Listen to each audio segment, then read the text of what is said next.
Hey everyone, welcome back to Look's Cookbook with yours truly, Eric Look. And today, I'm going to show you guys how to make a mini pretzel baguette, or what I like to call a preguette. These mini pretzel baguettes are perfect to eat by themselves, or you can put a little bit of butter for all my sodium lovers out there who just can't get enough of their salt. Or you can be eating them like this, in a little fancier way. Check it out! Anyways, let's get started. So first, get a large mixing bowl and put about a teaspoon of yeast inside of your mixing bowl, preferably high-rise yeast, so it'll mix things faster. Then, put some warm water or room temperature water with the yeast and give it a nice mix with a wooden spoon.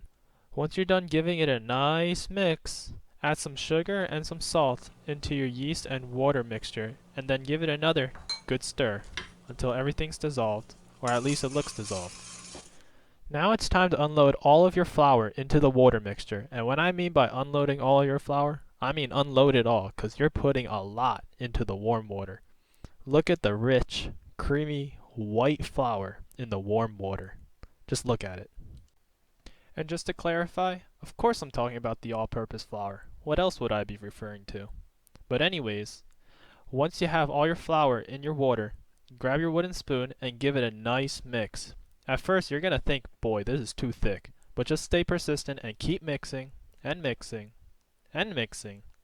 And then once you get something like this, stop. You're done. Now that the easy part is done, it's time to wrap your warm, sticky, wet dough with some plastic to keep the moisture from the dough from releasing. And just for extra precaution, put some towels on top of it too, like I did right here. And after that, transfer your mixing bowl into a turned off oven for roughly 3 hours. Now that's the hard part, waiting 3 hours. Tell me about it. I kept checking on mine. After 3 agonizing hours, your dough or flour mixture should look something like this. It should have risen a little bit, but not too much, because you're not making a full out baguette. You're making a pretzel baguette. Anyways, give your dough a nice mix with a plastic spatula, but don't forget to dust your spatula with some flour because you don't want your dough sticking to it. Trust me, you don't want to. Once your dough looks visually appealing to you, throw some flour onto a table and put your dough on top of the flour and start kneading it around. And don't be like me and make the mistake of putting too little flour because this dough is sticky. And when I mean by sticky, it's really sticky. It's stickier than anything I've ever touched. And I've touched a lot of sticky stuff. Trust me.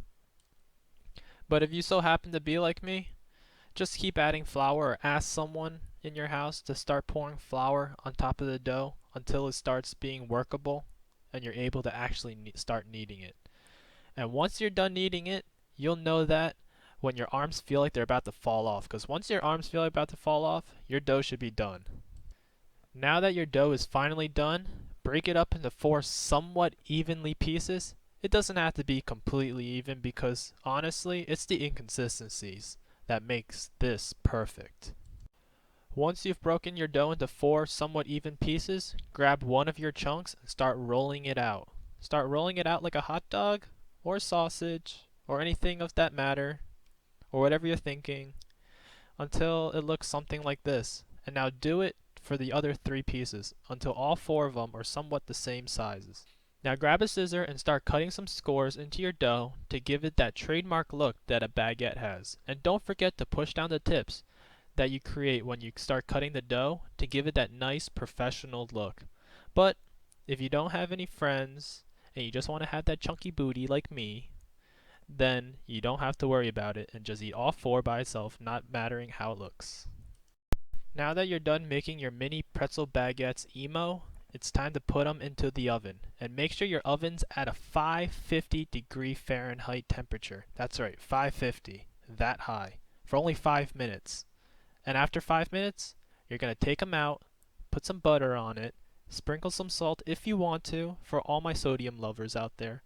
And once you're done buttering them up, put them back into the oven for 10 more minutes to give it that nice golden brown look on the top and the bottom when it's finally finished done cooking. It should look something like this once you're done. Check it out. Now that your mini pretzel baguettes have finally cooled down, it should sound something like this. Very crunchy on the outside. And don't judge. I know my cutting skills aren't the best. so don't hate on me. I'm just that bad. Well, there you have it, your mini pretzel baguettes. They're perfect to eat with almost anything. You can just slap a little piece of butter on it and it's perfect to go right there. Or you can make it a little fancier like I said before and put it with some soup, stew, or anything else with a glass of wine. And there you go, makes your dinner look that much better. Thank you for tuning in to Look's Cookbook with yours truly, Eric Look. And don't forget to subscribe and like this video if you want to see upcoming content from this channel. Thank you and have a good day.